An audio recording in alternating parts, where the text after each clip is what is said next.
à ceux qui n'en ont pas. ¿Cómo están? Siempre es un gusto saludarlos. Mi nombre es Abraham Verduga. Esto es Al Sur del Panal de La Colmena. Y el día de hoy tenemos con nosotros al profesor John Beasley Murray, catedrático de la University British of Columbia, donde ha dedicado buena parte de su tiempo a estudiar a América Latina desde enfoques variados, multidisciplinares, desde el aspecto histórico, geográfico, antropológico, sociológico y, por supuesto, desde el aspecto político también. John, muchas gracias por aceptar esta entrevista con La Colmena. Es realmente un honor. Gracias a ti, a ustedes.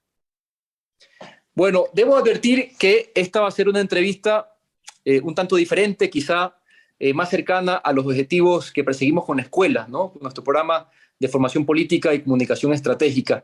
Será más bien una entrevista de tinte académico, pero que buscará, por supuesto, una traducción política, una traducción práctica, y hoy tendremos la oportunidad de seguir nutriendo esa caja de herramientas que estamos construyendo de manera colectiva para eventualmente empezar a diagramar la construcción de un bloque histórico, ¿no? Para convertir las ideas en ciudad, que de eso se trata.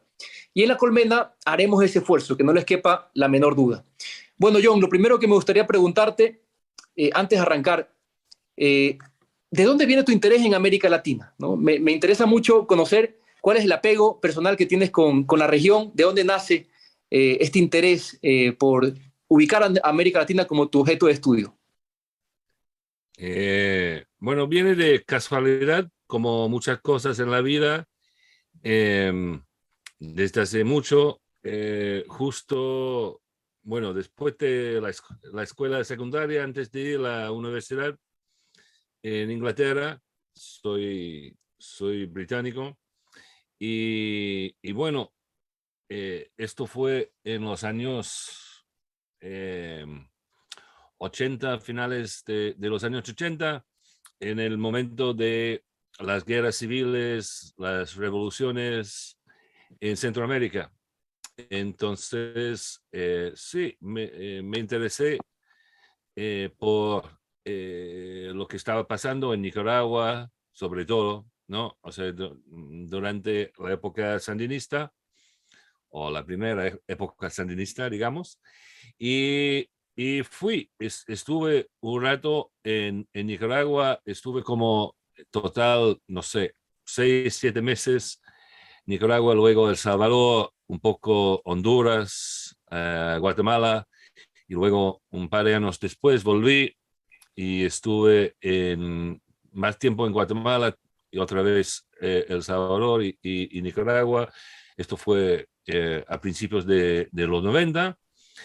Y bueno, sí, me fascinó y luego, bueno, hice mi carrera en letras británicas, digamos, literatura inglesa, pero al empezar el doctorado en los Estados Unidos, unos años después, empecé a, no sé, repensar la experiencia mía y la región y lo que estaba pasando en la región, bueno, también desde un ángulo más académico, ¿no? Entonces, eso, así se juntaron intereses o experiencias personales con intereses o preocupaciones eh, académicas que también tenían que ver, digamos, con el contexto, no sé, mundial, ¿no? O sea, el contexto también anglo-americano, o sea, la experiencia del populismo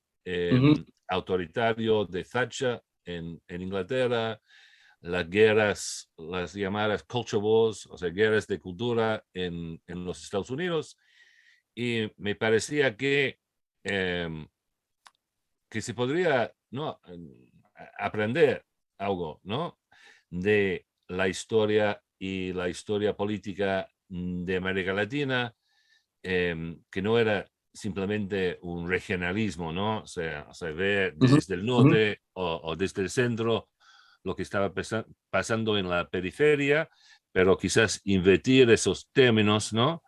A ver lo que nos podría enseñar, por ejemplo, la experiencia del peronismo, o sea, como populismo clásico, populismo fuerte, quizás el movimiento populista más exitoso de la historia general, ¿no?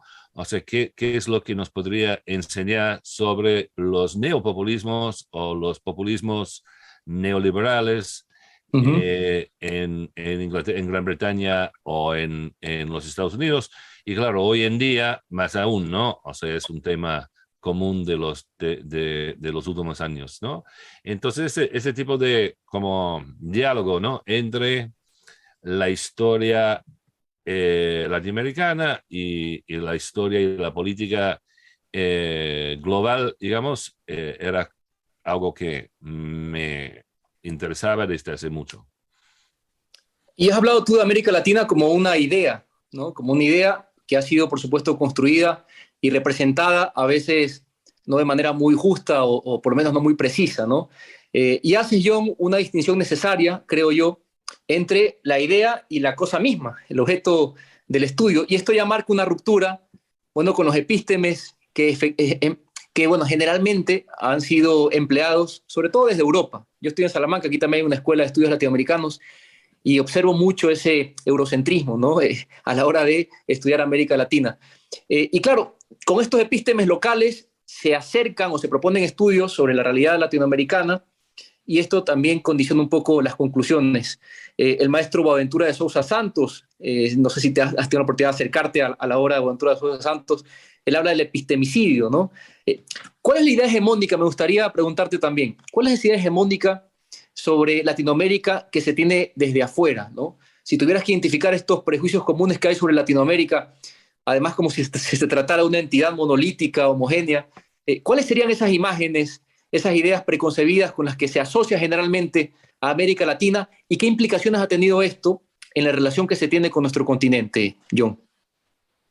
Bueno, diría primero que no me interesa mucho, o sea, la idea de que haya una América Latina real, ¿no? De hecho, Uh-huh. me parece que América Latina siempre es una idea, ¿no? Siempre es una construcción, sea una construcción latinoamericana, sea una construcción europea o norteamericana, ¿no? Y me interesa más bien, o sea, cuáles han sido los usos, ¿no? Las funciones de esa idea, ¿no? De esa construcción. O sea, sabemos, por ejemplo, que el término mismo América Latina, de hecho, es una invención francesa, ¿no? Del siglo XIX. La idea de oponer una América Latina en contra a una América anglosajona, ¿no? Entonces, bueno, originalmente América Latina incluía también Quebec, por ejemplo, Luisiana, ¿no? Todas las regiones eh, del continente o de las Américas, ¿no? Con influencia o francesa o española o portuguesa, ¿no? Y bueno, y claro, por razones claramente políticas, ¿no? Geopolíticas, ¿no? La idea de construir un bloque, bueno, usabas la frase, ¿no? Bloque histórico, ¿no? Tenido una serie de otras ideas más o construcciones más de lo que podría ser o lo que es América Latina, ¿no? Algunas propiamente, digamos, latinoamericanas, ¿no? La idea de patria grande, por ejemplo, ¿no? En los 60, o sea, la idea de Uh-huh. una revolución continental, por eso el Che en Bolivia, etcétera, etcétera. O sea, ese que en cierto modo se intentó eh, eh, Ahora se lo volver. está recetando, ¿no? Sí, sí, ¿no? Ese O sea, símbolo. con Chávez, ¿no? En Venezuela y Alba y todo eso, ¿no? Ese es otra América Latina, ¿ah? Uh-huh. Eh, ni más ni menos real, ¿ah? Que la primera, ¿ah? Que acabo de mencionar. Pero tiene otras funciones, otros usos, ¿no? Uh-huh. Eh, de hecho, bueno, está la idea de la América Latina en términos, bueno, de una región de eh, instabilidad, ¿no? O sea, una región de golpes, una región de revoluciones como una amenaza política, ¿no? Hacia el norte. Ese fue quizás, ¿no? La idea de América Latina en el momento en que por primera vez fui yo, ¿no? Durante, o sea, todo ese Centroamérica como amenaza vital, ¿no? Para los Estados Unidos. Por eso, o sea, la política de Reagan, etcétera, etcétera.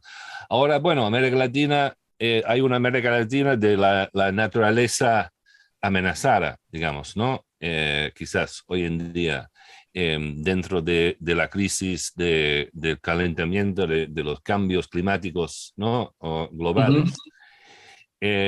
Bueno, entonces me interesa otra vez, en vez de, o sea, no tanto, o sea, Disputar la verdad oponer, de América Latina, ¿no? oponer una América Latina real, porque bueno, Sí, sí, o sea, yo siempre empiezo, cuando enseño estudios latinoamericanos, empiezo con la pregunta, ¿dónde está América Latina? Y claro que no es una pregunta fácil claro. de contestar si estás pensando en una América Latina real. O sea, entonces la idea no es tanto contraponer una América Sí, Latina sí, real en contra de una ideológica, ¿no? Una de acuerdo. ilusoria, ¿no?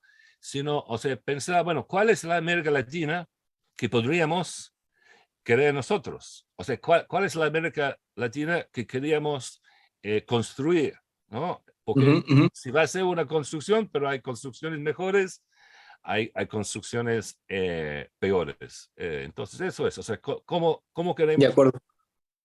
construir esa idea, esa entidad, ¿no? Sí, a mí sobre todo me interesaba, o sea, era una pregunta un poco provocadora, porque al final de lo que se trata, creo yo, es de, digamos, identificar quién tiene el poder de definir a América Latina, la idea hegemónica de América Latina, ¿no? Con la que el mundo que está fuera, el mundo externo de América Latina, finalmente nos está observando, ¿no? Yo creo que esa es al final la disputa, o sea, por ahí va la pregunta, ¿quién tiene el poder de definir quiénes somos los americanos, los latinoamericanos, ¿no? Para ser más preciso, ¿no? Gramsci decía, la realidad se construye, se define con palabras y por lo tanto quien controla las palabras controla la realidad. ¿Quién tiene ese poder de las palabras para definir qué debemos entender por América Latina? ¿Cuál es la idea hegemónica que se tiene sobre América Latina, ¿no? Pero esta es una entrevista que apenas arranca. Yo quiero insertarme de lleno en tu obra, John. De verdad que ha sido muy estimulante leerte. Yo creo que es una entrevista que tiene enorme valor. De hecho, me hubiera encantado poder hacerla mucho antes de la introducción a mis estudiantes en el concepto de hegemonía. Hace poco hablamos un poco de la hegemonía desde la perspectiva de Gramsci y bueno, los desarrollos posteriores que se hicieron con Laclau, con Chantal Mouffe, en fin. Hablemos de tu libro Post-Hegemony, o sea, por lo menos de las ideas centrales. No vamos a abarcar en una entrevista todo lo que tú nos propones ahí, pero me gustaría que nos ayudes a desmenuzar algunos conceptos centrales, algunas ideas centrales que nos deslizas. Ideas que, bueno, nos mueven el piso a muchos gramscianos. Por lo menos a mí me pasó que hemos venido reproduciendo con entusiasmo las explicaciones sobre el poder, sobre la ideología y en definitiva sobre la disputa del sentido común. Pero luego vienes tú eh, y nos dices de una forma absolutamente provocadora, disruptiva, pero muy inteligente, que no, que la clave del cambio social no está precisamente en la ideología, sino en los cuerpos, en los cuerpos. ¡Boom! Y entonces retomas algunas ideas de Bourdieu sobre el hábitus, nos hablas de los afectos y nos propones una nueva estrategia para la articulación política. ¿Cuáles serían para ti, John, las principales debilidades que presenta la teoría de la hegemonía, que es un concepto que tiende a ponerse de moda cada vez que asistimos bueno, a momentos de crisis orgánica, ¿no? Eh, bueno, la idea, bueno, hay varias Sí, sí, hegemonías, sí, ¿no? O sea, son hay varios muchas. conceptos, o si vamos a hablar de Gramsci, hay varios Gramscis, ¿no? Y, pero bueno, lo que me interesaba en ese libro, por lo menos, era el Gramsci, el Gramsci en los estudios culturales de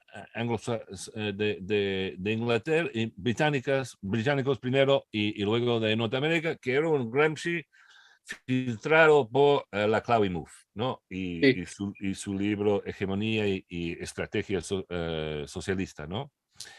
Em, que, por ejemplo, pensadores como Stuart Hall en Inglaterra, usó o sea,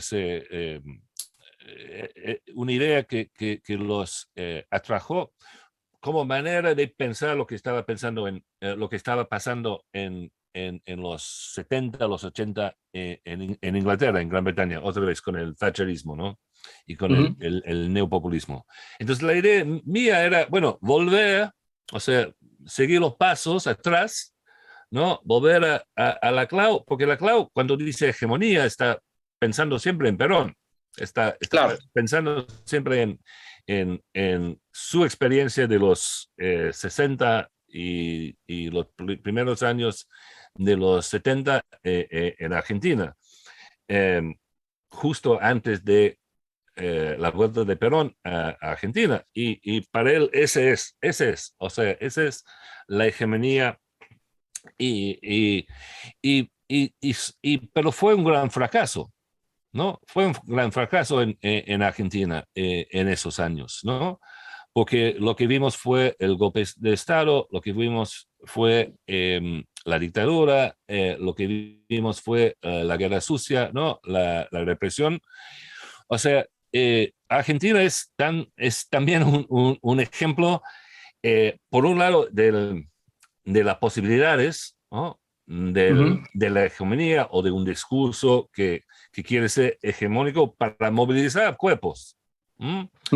Por ejemplo, en la famosa escena del retorno de Perón, ¿no? Al aeropuerto de Ezeiza, Claro. cuando hubo una multitud, ¿no? O sea, una muchedumbre, para no usar ese término demasiado rápido, ¿no? De miles de gente, ¿no? Esperando la vuelta de este, bueno, significante vacío, es lo que Sí. lo llamaría la clau. Pero justo al momento de aterrizaje, lo que vemos es la violencia, ¿no? Masacre por parte de, bueno, unos elementos del peronismo en contra de otros. Esa es la historia que nos da, por ejemplo, la novela de Perón, de Eloy Martínez.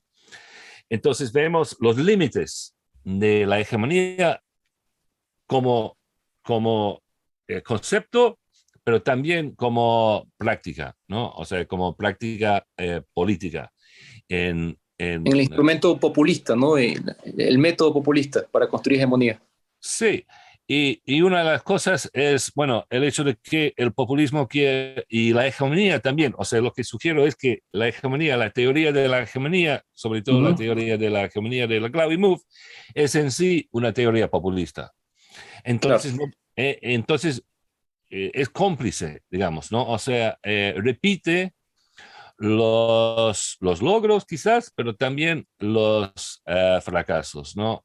Los blind spots, ¿no? Los ojos muertos, ¿no? Sí. Del populismo. Entonces sugiero que para criticar el populismo, ¿no? Para criticar eh, estas promesas populistas que vemos ahora en Trump, por ejemplo, en Bolsonaro Claro. o lo que sea, Milei. la teoría de la hegemonía que simplemente repite esa misma retórica acerca de, bueno, la construcción de un pueblo, la construcción de bloque histórico, etcétera, etcétera, ¿no?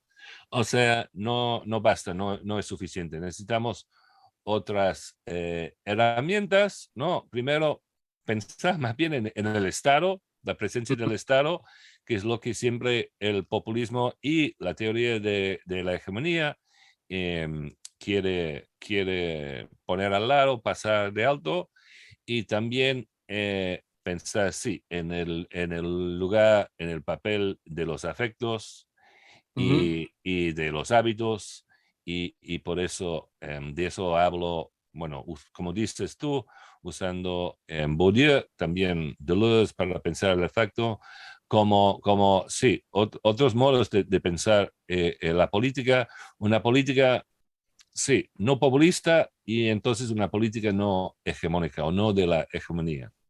¿Y qué sería esto de la política de los cuerpos? ¿Qué sería tu propuesta, ¿no? Lo que contrapones al, digamos, al mecanismo de la hegemonía, ¿no? La política de los cuerpos, ¿no? ¿Cómo la entendemos? Bueno, está la frase clásica, bueno, la versión de Slavoj Žižek, ¿no? Ujú, Que saca de, bueno, es su crítica en contra de la crítica de la ideología. ujú. Y saca la palabra, bueno, las palabras de Jesús, de hecho, ¿no?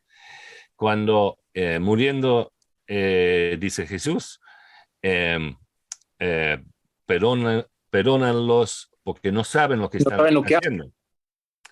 Y dice, bueno, hoy en día todos sabemos lo que estamos haciendo. O sea, el problema no es que no estemos conscientes del hecho de que, por ejemplo, el trabajo es una forma de, no sé, esclavitud pagada, por ejemplo, ¿no?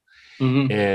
No, o sea, todos estamos conscientes, ¿no? Bueno, si pensamos en la política del racismo, ¿no? O sea, ahora no se puede articular, ¿no?, abiertamente un discurso racista. O sea, sabemos que hay cosas que no podemos decir, ¿no? Hasta la extrema derecha, ¿no?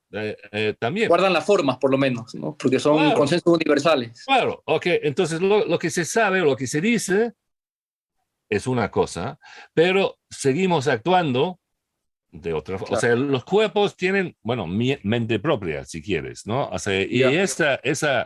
¿qué es lo que puede y qué es lo que hace el cuerpo, independientemente del discurso, de lo que sabemos que debemos o no debemos de hacer, ¿no?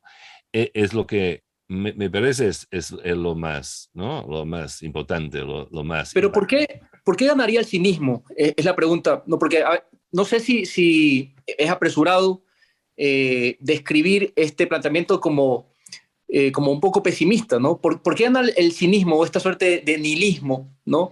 Porque, claro, seguramente resulta más alentador, yo estoy de acuerdo, resulta más alentador, más estimulante pensar todo en clave de lucha hegemónica que aceptar de plano el triunfo del cinismo, ¿no? Pero ¿por qué gana el cinismo, John? La gente sabe efectivamente que el sistema es una mierda, ¿no? Que el trabajo es una esclavitud absoluta, que el neoliberalismo nos convierte, como dice Byung-Chul Han, en órganos sexuales del capital, ¿no? Sabemos todo eso, que las corporaciones tienen más poder que los estados, que los medios de comunicación cada vez se convierten más en fábricas de fake news, que los políticos son mentirosos, que no nos representan, que los banqueros son corruptos, son ladrones. En Ecuador gobierna un banquero. Lo sabíamos, pero votamos por el banquero, ¿no? Que la democracia liberal es un fraude. Pero ¿por qué aceptamos todo esto? ¿No? ¿Por qué la gente no se revela ante toda esta situación y la acepta de manera cínica? ¿Cómo explicarlo? Esa es la pregunta de la filosofía política, eso es lo que dice Deleuze, ¿no? O sea, dice que la pregunta ahora es la pregunta de siempre y dice que es la pregunta de Reich, pero también es la pregunta de Spinoza, ¿no? Uh-huh. ¿Por qué es que el hombre, o sea, los hombres, la humanidad, ¿no? O sea, no revela en contra de su propia esclavitud, ¿no? Esa es la pregunta.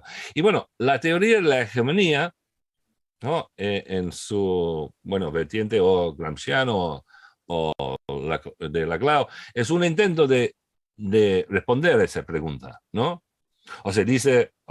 Dice que, bueno, la razón por la cual la gente, la humanidad, no revela en contra de su propia esclavitud es porque, bueno, hay una suerte de consenso que se ha producido, ¿no? Que se ha fabricado, para usar Uh-huh. las palabras o la frase de Chomsky, ¿no? Manufacturing consent, fabricando Uh-huh. el El consenso. consenso. Y bueno, esa es su respuesta a ese problema. Es, bueno, una de las, bueno, la propuesta, o la respuesta dominante, quizás, ¿no? Dentro del marxismo occidental. Uh-huh. Entonces, la solución es una forma de política pedagógica. Entonces, hay que Uh-huh. enseñarles a los obreros, hay que enseñarles a los, qué sé yo, a las mujeres, a los Hay que indígenas. revelarles la verdad, ¿no? Más o Sí, menos. eso, ¿no? O sea, hay que sacarles El velo de la eh, ignorancia. eso, ¿no? Pero si vemos que el velo, o sea, no hay velo de la ignorancia, bueno, Claro. necesitamos entonces otras respuestas a ese problema. ¿no? O sea, ¿por qué es que la humanidad, los oprimidos, además, o sea, más aún, no es que solo que no rebelan, pero llegan a amar sus propias cadenas, Claro. ¿no? O sea, ese es el asunto. Y lo que digo yo es que, bueno, la teoría de la hegemonía no nos ayuda en ese intento, pero que hay otros recursos, ¿no? Entonces, para entender, por ejemplo, ¿no? O sea, cosas de o sea, lo que pasó en Washington, D.C., el 6 de enero, o lo que pasa siempre, ¿no? O sea, la gente Ujú. que va en contra de sus propios intereses, ¿no? Que Sí, sí. votan, que actúan, que viven, ¿no? En contra de sus propios intereses.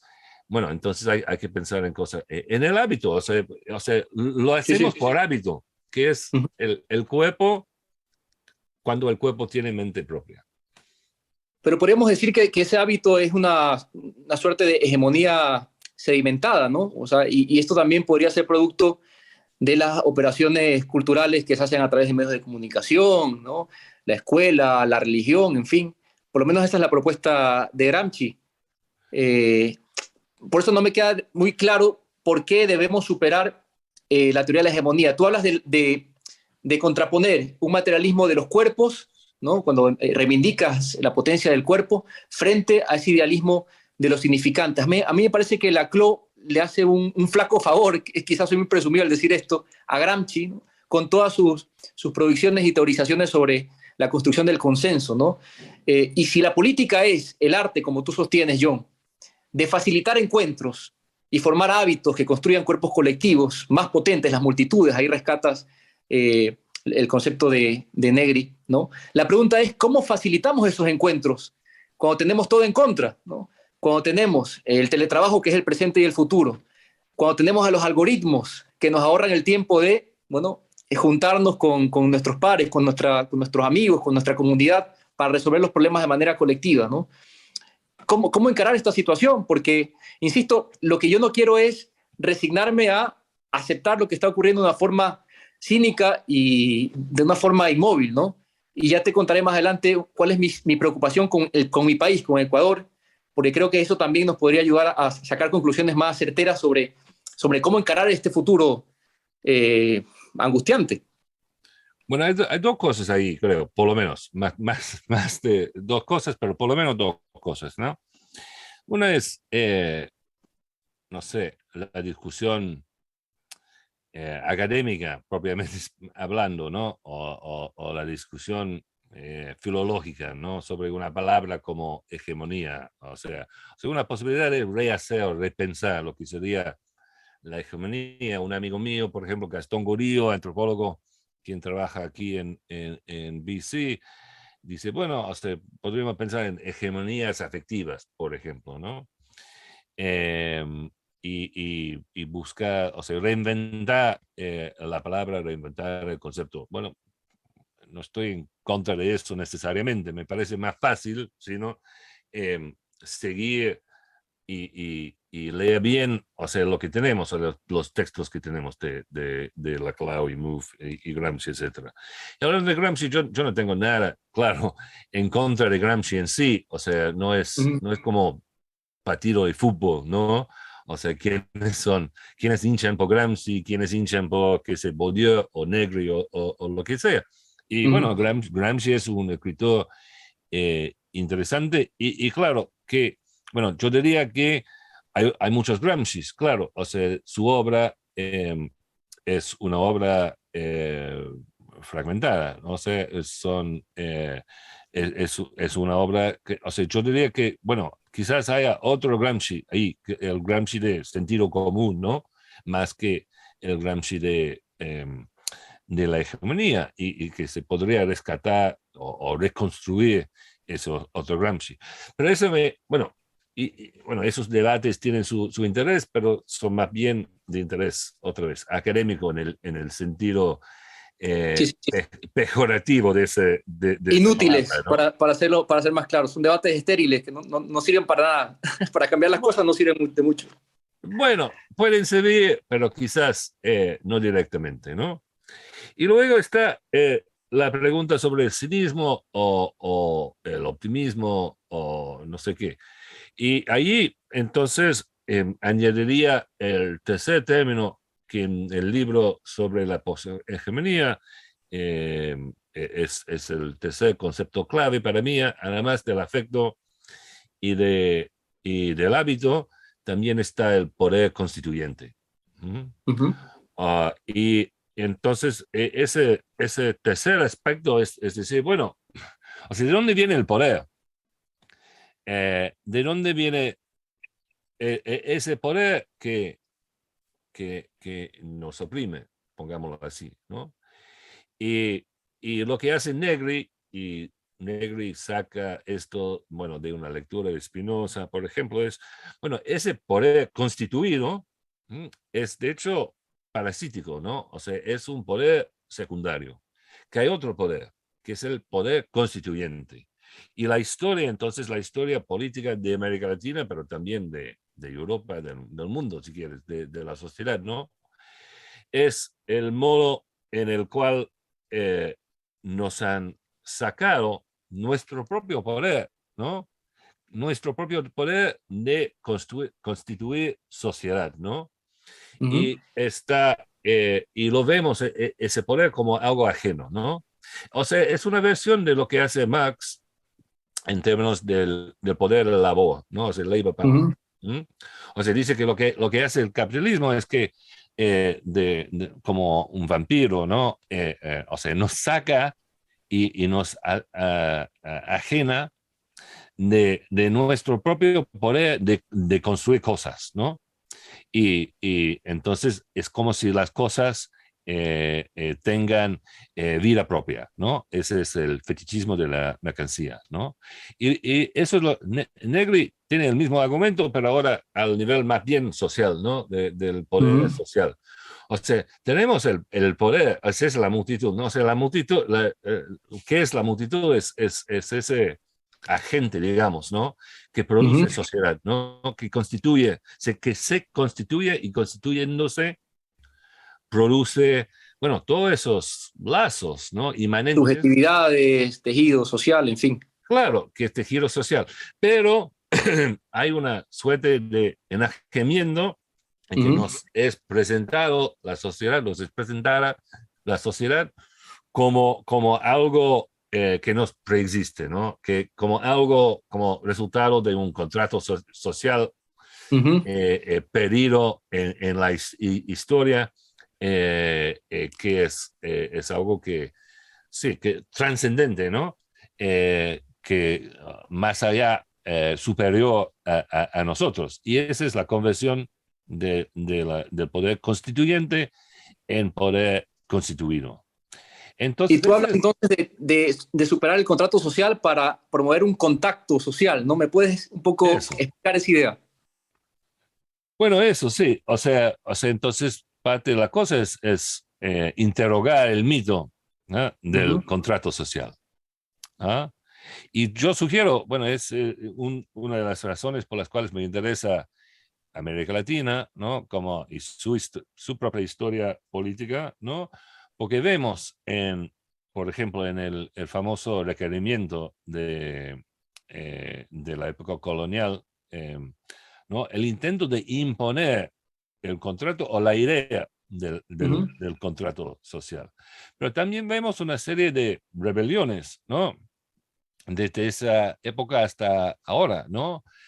En contra de esa idea, ¿no? De un contrato social intocable, ¿no? Un contrato social ya hecho, un contrato social eh, que sería, no sé, el fundamento, ¿no? De la sociedad. Por eso no se lo podría, no se lo puede tocar. Y decir, no, no, no, aquí y ahora, nosotros, ese nosotros que es, digamos, la multitud es la sí, palabra, sí. el concepto. Nosotros, O sea, construir, estamos, ¿no? En el proceso de construir sociedad. O sea, no es un proceso cerrado, es un ujú, ujú. proceso actual, es un proceso inmanente, es un proceso es una construcción que va hacia el futuro. Y claro, ese debería ser, o por lo menos tú identificas esa obsesión con la lucha ideológica, la identificas como un error de la izquierda tradicional, ¿no? Yo también siento que a veces nos enfrascamos mucho en esa disputa, ¿no? Y creo que este es otro de los grandes aportes de tu obra, de este libro, Poshegemonía. Ciertamente hay una izquierda que sigue, parece refugiada en la pureza de los textos convertidos casi que en liturgias, ¿no? Pero que tiene muy poca vocación transformadora, ¿no? Hay un autor español, Íñigo Errejón, que habla de esta izquierda ortodoxa, que está refugiada en la pureza, sí, pero en la pureza de la derrota, porque al final no cambia absolutamente nada. Claro, y esa obsesión con los trabajos ideológicos, John, impulsados fundamentalmente desde la academia, una academia que dicho sea de paso no es una academia absolutamente democrática, sigue siendo extremadamente elitista, por lo menos en América Latina, y a la que solo acceden unas cuantas minorías. Esos diagnósticos sofisticados de la izquierda, sí, pero poco aterrizados a la realidad.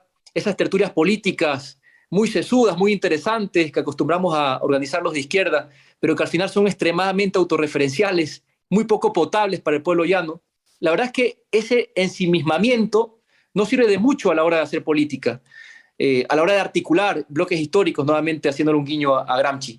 Quizás sea una buena idea empezar por bajarle la dosis a la arrogancia, ¿no? Yo creo que por lo menos en América Latina tenemos que bajarle unas 2 dosis a la arrogancia. Quería comentarte el caso de mi país, para un poco seguir profundizando, y no te quito ya mucho más tiempo, en esta idea del contacto social, ¿no? Y de los cuerpos. Hay un trabajo intelectual en Ecuador poco arraigado con las demandas de la calle, ¿no? O por lo menos no encuentro una traducción fácil en el imaginario popular.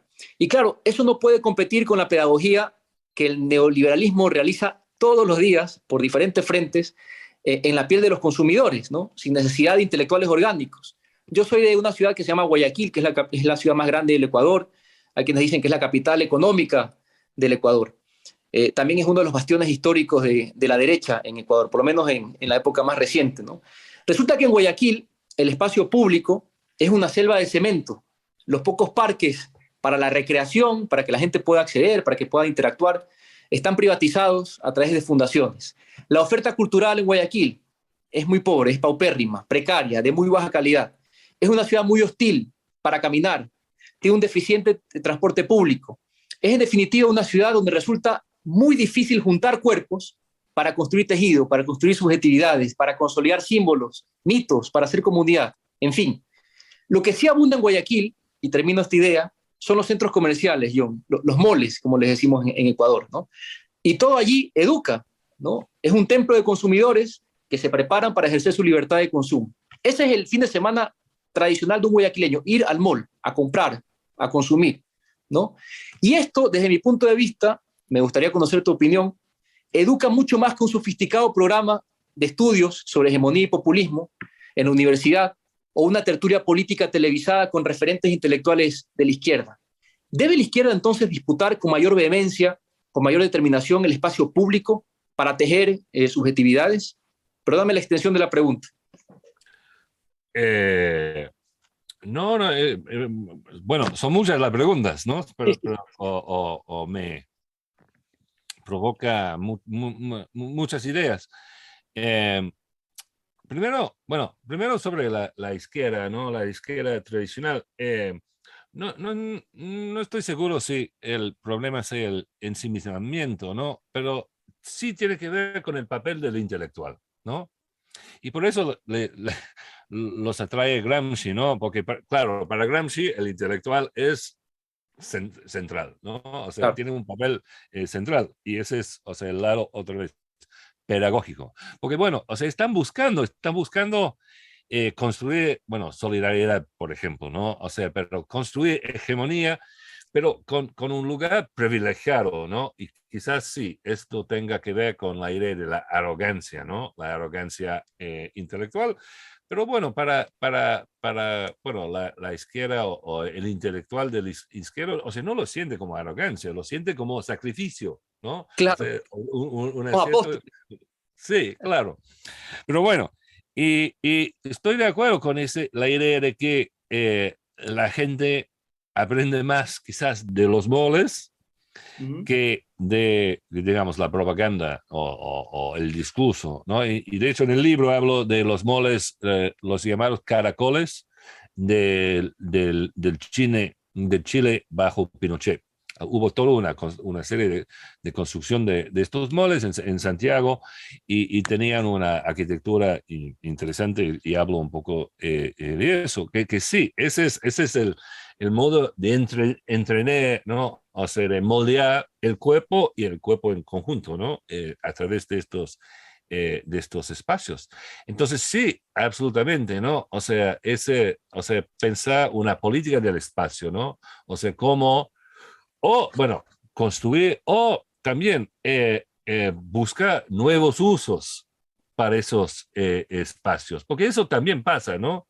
O sea, el uso de, no sé cómo se llama, no sé la palabra en castellano, skateboarding, ¿no? O sea, por Sí, ejemplo, sí, sí. Es que también es un el anglicismo que hemos skate, incorporado. ¿no? O los chicos que invaden esos espacios, o sea, todo Sí, ese, o sea, concreto, plano, etcétera, etcétera, pero con otras funciones, con otros usos, ¿no? Entonces, sí, quizás no esté tan pesimista en términos de eso. O sea, la gente siempre ve otros usos, ¿no? Otras formas de apropiarse, ¿no? De esos espacios. Entonces hay que buscar eso, entonces buscar quizás esa, si vamos a hablar en estos términos, o sea, esta inteligencia práctica, ¿no? sí. De los chicos, ¿no? Jugando, por ejemplo, en las calles, ¿no? O sea, y hay toda una guerra ahí, o sea, hay todos intentos por parte de las ciudades, ¿no? De los gobiernos metropolitanos en contra de estos Totalmente. usos malos, ¿no? De la inmueblaria de la ciudad, por ejemplo, ¿no? Entonces, sí, eso me parece, y eso es aprender de la gente. Otra vez, yo usaría más bien la palabra multitud, pero eso significa otra relación, ¿no? Entre intelectual y De gente, ¿no? acuerdo. Y la vida social y la construcción de la sociedad. O sea, ya el intelectual ya no, como, sí, como dices, o sea, el, el sujeto supuesto saber, como diría Sí, Lacan, ¿no? Y con su el pureza de depositar sus las esencias, las verdades. intenciones, ¿no? Pero sí, más bien, o sea, pensar en esas interacciones cotidianas entre cuerpos dentro de los espacios que tenemos y los intentos de construir, reformar, eh, producir otros espacios y otros usos del espacio. A mí lo que me preocupa es cómo en países de América Latina esos espacios cada vez son más destruidos, ¿no?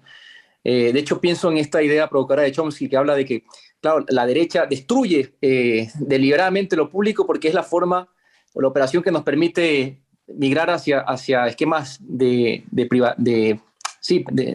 lo privado, ¿no? Y creo que la izquierda está observando con desdén estos temas. Hay una urbanista genial, la activista social, Jane Jacobs, que plantea en su libro Muerte y Vida de las Grandes Ciudades, que hay que cambiar la forma de mirar y analizar los fenómenos urbanos. No es una cuestión secundaria, ¿no? Me parece que la política le dedica un espacio absolutamente secundario a estos temas. El espacio vital, por ejemplo, habla Jane Jacobs, donde transcurren nuestras vidas, debe ser disputado, ¿no? Habla de la riqueza colectiva, del capital social, conceptos revolucionarios que son reducidos a discusiones entre tecnócratas del urbanismo moderno, ¿no? Creo que es un craso error de la izquierda. Me gustaría que nos des un diagnóstico eh, sobre lo que estás viendo en América Latina, ¿no? Con esto que se ha denominado la segunda oleada del progresismo latinoamericano, ¿no? ¿Cómo observas estos fenómenos? ¿Te generan cierta ilusión, cierta esperanza?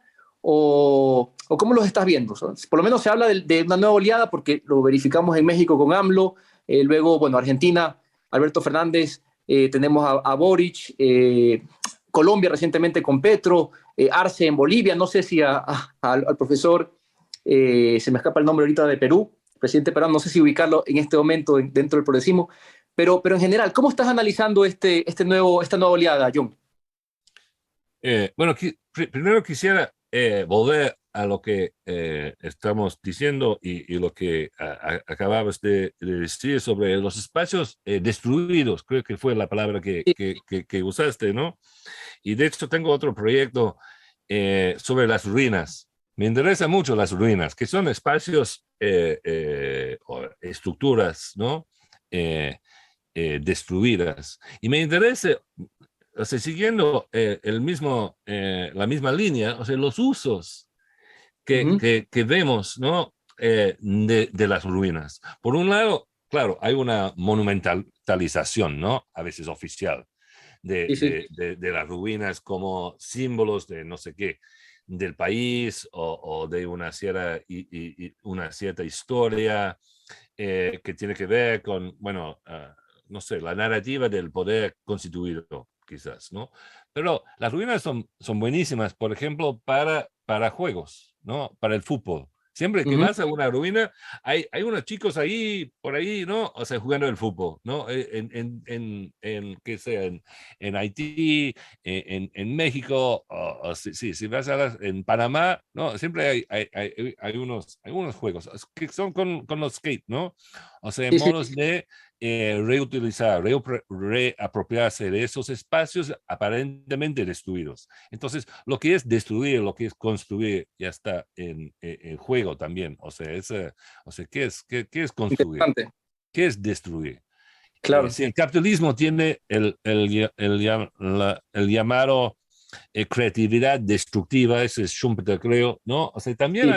hay una creatividad destructiva de la izquierda, diría. Bueno, sobre la panorama actual en América Latina, y de hecho, he estado en Ecuador, pero hace mucho, hace muchísimo, como Qué bien. hace 20 Te he años, preguntado y de si habías Ecuador. visitado Ecuador. ¿Lo has Sí, visitado sí, entonces? Qué bueno. estuve en Quito unos días por un congreso de, ¿cómo se llama? Ya no me acuerdo cómo se llama el congreso, pero eso fue hace 20 años, más de 20 años. Eh, Me gustaría volver a un día, pero esa es otra cosa.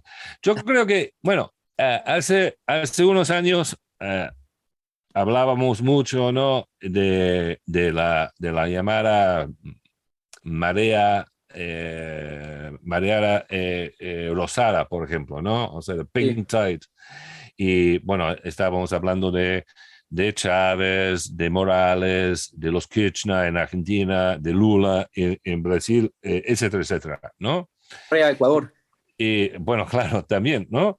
Y como si fuera, no, como si fuera un movimiento continental. Y eso fue una idea, sí, también de la misma izquierda, por eso, ¿no? Esa idea de América Latina como Ujú. un continente en marcha, ¿no?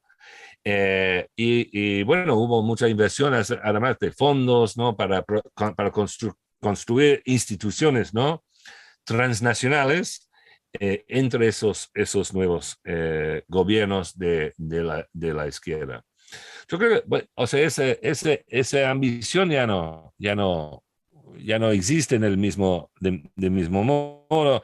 eh, y menos mal, quizás, ¿no? O sea, entonces, lo que pasa en Chile es distinto a lo que está pasando en Brasil o lo que está pasando en Argentina. O sea, esa idea de un movimiento continental, o sea, ya no tiene o sea, ya no se puede creer del mismo modo en Ujú. Ujú. esa, en De esa, acuerdo. en esa ficción. Y bueno, eh, por lo bueno o lo malo, ¿no? Entonces tenemos una, no sé, multiplicación o fragmentación de historias, ¿no? Entonces hay que Ujú. pensar en los casos específicos. Lo que está pasando en Perú es muy distinto a lo que está pasando sí, en Argentina o lo que está pasando en México, por ejemplo. Hay algunos lugares, claro, lo que está pasando en Chile o sea, vemos, es un momento constituyente, Total. literalmente. O sea, Literal. vemos y vemos la relación con los movimientos, las protestas de lo que otra vez llamaría yo la multitud de hace Ujú. unos años. vemos otros momentos, otras etapas, ¿no? En otros países. Entonces, en este momento, o sea, diría que la idea de América Latina con que empezamos esta conversación es una idea más o menos débil. O sea, no se puede generalizar. Ujú. Bueno, todavía hay Y que puede ser una construir, ventaja, hay que construir. ¿Cómo? que podría ser una ventaja, que no se sobreestime lo que puede ocurrir con esta Sí, nueva oleada. sí. Entonces es una tarea por venir, no sé, reconstruir el concepto, pero quizás no sea la tarea más interesante ni importante Ujú. ahora, ¿no? O sea, hay una serie de luchas más, bueno, locales, pero también transnacionales, ¿no? O sea, no son solamente historias nacionales. Estamos usando nombres de países como Ecuador, como Perú, como Brasil, pero bueno, también tiene que ver con regiones como la Amazonía o los Andes, por ejemplo, Ujú. ¿no? O sea, que tienen Ujú. su propia densidad o especificidad, ¿no? Claro, yo creo que el desafío es, habiendo aprendido los errores de la primera oleada del progresismo latinoamericano, ¿cómo pueden sostenerse en el tiempo esas politizaciones, ¿no? Para que no caigan simplemente en operaciones discursivas o ideológicas, ¿no? Nuevamente relevando tu análisis, ¿no? ¿Cómo se construye irreversibilidad? Que al final de cuentas es la hegemonía, ¿no? Creo que la izquierda se mueve bien, como tú dices, en el campo de la impugnación, pero a la hora de construir alternativas, parece que las inercias de los órdenes impugnados nos ganan la batalla, nos terminan ganando, ¿no? Es decir, que somos máquinas destituyentes, somos muy buenos para eso, para articular la indignación, para convertirla en cambio político, pero lo que se necesita es poder constituyente, ¿no? Hay una frase que creo que grafica bien esto, ¿no? Es muy fácil asaltar el Palacio de Invierno, pero lo verdaderamente difícil es recoger la basura al día siguiente, ¿no? Y eso es lo que no hemos logrado en América Latina, por lo menos Y desde el progreso. yo añadiría también, ¿no? O sea, nunca creer en los líderes, ¿no? Ese es muy, muy, muy claro, ¿no? Que, bueno, tuvimos, o sea, ese aspecto del populismo de la izquierda, ¿no? Con figuras como Chávez, por ejemplo, pero otros, o sea, que como si fueran, o sea, las claves, ¿no? De la reconstrucción del país, por ejemplo. Uh -huh. Y vimos cuán problemática es esa idea. Por eso, otra vez, me gusta la idea de la multitud que siempre va a traicionar a cualquier líder. Eso es lo que, una traición multitudinaria. Lo último, fenómeno Milei, cuando hablamos del populismo de derecha, nos hemos enfrascado más en las formas de populismo de izquierda o populismo democrático, pero también está transitando por la región de una forma amenazante las nuevas formas o liderazgos populistas de derecha. Creo que Milei es un representante clarísimo de ese trompismo latinoamericano, como también lo podríamos llamar, ¿no? La genealogía del pueblo se fundamenta en el odio, en la construcción de unos otros en base al odio, que el ellos sería, digamos, el extranjero, el que no es de mi raza, el que no es de mi nacionalidad, en fin. ¿Tiene futuro este populismo de derecha en América Latina? John, no sé cómo lo estás observando. ¿Inquieta? ¿Cómo lo ves? Sí, claro. Y por eso diría que nuestra estrategia, digamos, ¿no? Tiene que enfocarse precisamente los afectos, ¿no? La movilización de los afectos, no en el intento de reeducar, ¿no? Al, Sí, sí. al, al pueblo ignorante, ¿no? O al pueblo seducido por las ideas, ¿no? De la derecha. No, no, no. O sea, el populismo de la derecha no tiene que ver con eso, pero tiene que ver con la movilización, ¿no? De ciertos afectos, la estigmatización de ciertos cuerpos, por ejemplo, ¿no? Uh Y -huh. por eso también digo que necesitamos otras herramientas, otra vez, epistemológicas, pero Uh -huh. también prácticas, ¿no? Políticas, para entender y para luchar en contra de lo que sí siempre será amenaza posible. O sea, estas amenazas no se desaparecen tan fácilmente. Lo difícil es, dentro de esa disputa por los afectos, ¿no? Hacerle frente al odio, que creo que de todos los afectos debe ser el más movilizador. John, muchísimas gracias por tu tiempo. Bueno, gracias a ti y otra vez gracias a todos ustedes. Bueno, para mí ha sido una conversación muy estimulante, interesante y sí, muchas gracias por tu tiempo. Muchísimas gracias. Espero poder contar contigo en una próxima oportunidad, quizá más adelante, viendo cómo se va desarrollando la cuestión geopolítica en América Latina. Y por supuesto, cuando estés en Ecuador, ojalá vuelvas, luego de poco más de 20 años que no has podido regresar, ojalá vuelvas, que encontrarás ahí un equipo, una comunidad, una microcomunidad que estamos construyendo en Guayaquil y en algunas ciudades importantes del país, justamente para discutir la política y para afinar la estrategia, porque no nos queremos quedar simplemente en el diagnóstico, queremos intentar mover cuerpos, ¿no? Articularlos y ojalá poder proponer una transformación. Así que nada, un fuerte abrazo a la distancia. Esto fue Al Sur del Panal de La Colmena. Sigan pendientes de nuestra programación.